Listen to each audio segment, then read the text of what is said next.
নমস্কার বন্ধুরা, রাহুল প্রিয়ার পথ চলা ব্লগে সবাইকে আরও একবার স্বাগত। তোমরা সবাই কেমন আছো? আশা করছি ভালো আছো। আমরাও খুব ভালো আছি। আজ সারাদিন কি করলাম সবটাই তোমাদের সাথে শেয়ার করব। ভিডিওটা স্কিপ না করে দেখতে থাকো। সকালের বাসি কাজ প্রায় শেষ। এখন বাজে সকাল 10টা। আমার স্নান টান সব হয়ে গেছে। এখন স্নান করে আমি পুজো দিতে এসেছি। দেখো একে একে সব ঠাকুরগুলোকে স্নান করিয়ে নিচ্ছি। তারপরে চন্দন পাতায় চন্দনটাকে বেটে নেব। চন্দনটা বাটার পরে তুলসী পাতাগুলোকে এক এক করে চন্দনের সাথে মিশিয়ে রাধা গোবিন্দের চরণে দেব। এরপর আমাদের বাইরের গেটের সামনে যে সাদা ফুল গাছটা আছে না, ওখান থেকে ফুলগুলোকে তুলে এনে সব ঠাকুরের চরণে দেবো। গরমকালে না এই গাছটার মধ্যে প্রচুর ফুল ফোটে জানো, আবার শীতকালে আবার ফোটে না, তখন আবার বাজার থেকে কিনে গাঁদা ফুলগুলো এনে ঠাকুরের চরণে দিতে লাগে।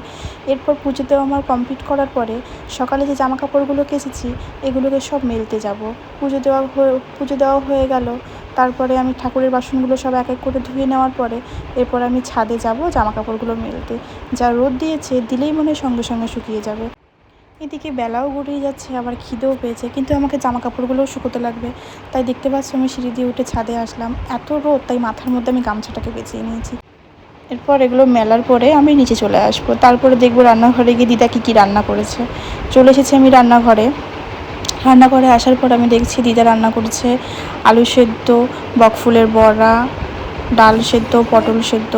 আমার বড়বার বলেছে ডাল সেদ্ধ রাখতে, সে আবার সোমবার দেওয়া ডাল খাবে না। তারপরে ওকে একটু ঘি দিয়ে দিলাম, খেয়ে নিলাম।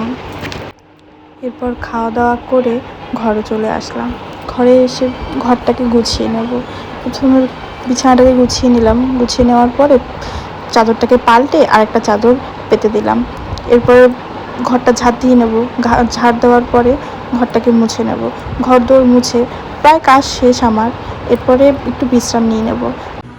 বিকেলবেলা কাবাব বানাবো। সকালবেলা মাংস আনতে বলেছিলাম, তখন মাংস এনেছিল। মাংস আনার পর না আমি আর রান্না করিনি, ভেবেছিলাম কাবাব খাবো, তাই ওটাকে আগেই ম্যারিনেট করে রেখেছিলাম। ম্যারিনেট করার পরে বাইরে ছোটো গ্যাসটার মধ্যে এগুলোকে সব ভেজে নিয়েছিলাম। রান্নাঘরে গিয়ে আর ভাজিনি। কেন কি বলতো, পরের দিন আবার আমাদের নিরামিষ। সপ্তাহে এমনি আমরা 3 দিন নিরামিষ খাই। ভিডিওটা আজকে এইটুকুই। ভালো লাগলে লাইক, কমেন্ট, শেয়ার আর সাবস্ক্রাইব করতে কিন্তু ভুলবে না। টাটা।